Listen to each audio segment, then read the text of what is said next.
Dzisiaj przyjechałyśmy z Dublina na wycieczkę do Holt. Holt jest wioską i przedmieściem Dublina położoną na półwyspie Holt Head. Jego charakterystyczny kształt mogłyśmy już zobaczyć z samolotu podchodzącego do lądowania w irlandzkiej stolicy. Do Holt łatwo jest dojechać pod miejskim pociągiem Dart. Zajmuje to tak około 30-40 minut. My z centrum wsiadłyśmy na stacji Tara Station. Ale Dart zatrzymuje się również na innych stacjach w Dublinie, np. Connolly Station. Pociągi są wygodne i jeżdżą często. Jest znane z dwóch atrakcji.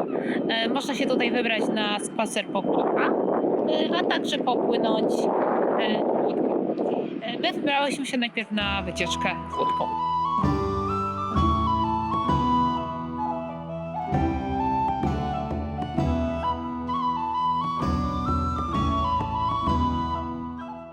Z portu w Holt wypływamy na wycieczkę łódką, najpierw wzdłuż klifów, a potem w kierunku niewielkiej wyspy o nazwie Oko Irlandii. Łodzie z portu odpływają dość często. My nie rezerwowałyśmy naszej wycieczki wcześniej online, ale w szczycie sezonu jest to zalecane. Na miejscu zapłaciłyśmy 20 euro za osobę.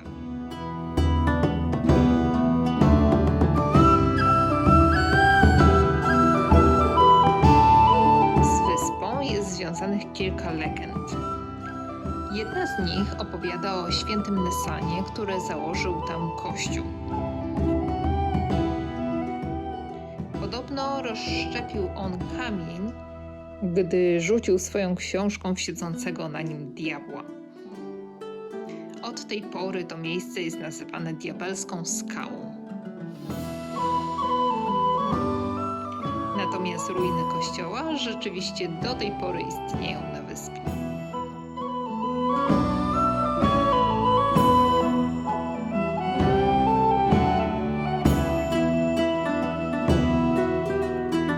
Legendy to nie jedyna rzecz, z której oko Irlandii słynie. Jest ona także obszarem chronionym. Wyspa jest domem dla wielu gatunków ptaków. My jesteśmy tu w październiku, więc ptaków jest trochę mniej, ale w sezonie lęgowym można na wyspie obserwować alki, kormorany, trochę maskonurów i sokoły wędrowne. Może do skrzydlatych mieszkańców tego zakątka nie miałyśmy dużo szczęścia, ale udało nam się zobaczyć tutaj trochę fok. Występują tu głównie foki szare. Ale foki portowe, choć mniej liczne, też się pojawiają. Jeśli niekoniecznie macie czas lub ochotę na wycieczkę łódką, to foki można także obserwować czasami z portu, gdyż podpływają one dość blisko brzegu.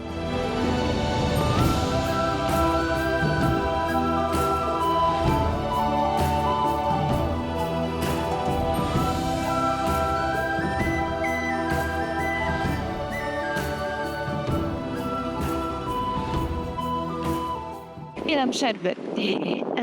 Jeśli Wam się ten film podoba, to koniecznie zostawcie łapkę w górę, żeby mnie zmotywować do kręcenia jeszcze większej ilości filmów.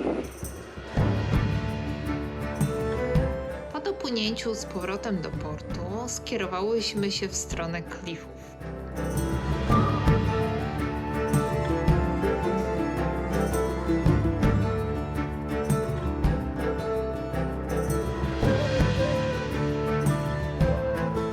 Znajdziecie tu 5 szlaków o różnej długości. Czas ich przejścia zajmuje od 1,5 do 3 godzin, w zależności, który szlak wybierzecie. Są one dość dobrze oznaczone, więc nie będziecie mieć większego problemu z ich znalezieniem. Po wycieczce łódką wybrałyśmy się tutaj na spacer na klify. Jest tutaj kilka ścieżek od takich jednogodzinnych, dwugodzinne, są też 3-godzinne, zależy ile chcecie przejść. W każdym razie na wszystkie fajnie miejcie raczej dobre buty, bo jest tutaj spora dość ekspozycja i są spore przepaści w dół, po prostu to są klify.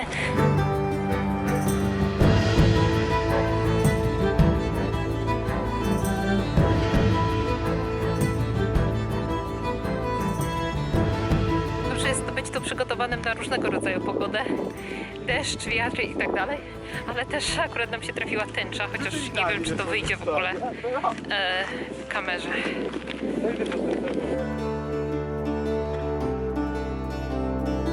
Miałyśmy szczęście co do pogody, mimo że Hołd odwiedziłyśmy pod koniec października. Większość dnia była słoneczna, z przejściowymi niewielkimi opadami. Jednak trzeba pamiętać, że jest tu dość wietrznie i dobrze być również przygotowanym na bardzo zmienną pogodę.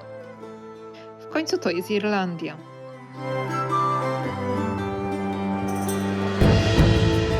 Z wszystkich stron można zobaczyć tu zapierające dech widoki. Klifów zobaczymy m.in. wyspę Oko Irlandii, o której tak niedawno przepływałyśmy.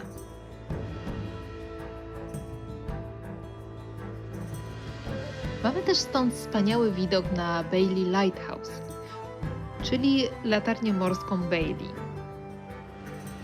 Była ona wybudowana na początku XIX wieku, chociaż wcześniej na jej miejscu stała jeszcze starsza latarnia morska, bo pochodząca aż z XVII wieku. Do samej latarni można podejść znacznie bliżej, ale szlak, którym my akurat idziemy, już tutaj zawraca. My już wracamy. W zasadzie obeszłyśmy tak połowę półwyspu, ale widzę, że się już chmurzy. No i też się zaczyna powoli robić późne popołudnie, więc czas wracać. Więc obeszłyśmy pół półwyspu i wracamy tutaj do centrum czerwonym szlakiem.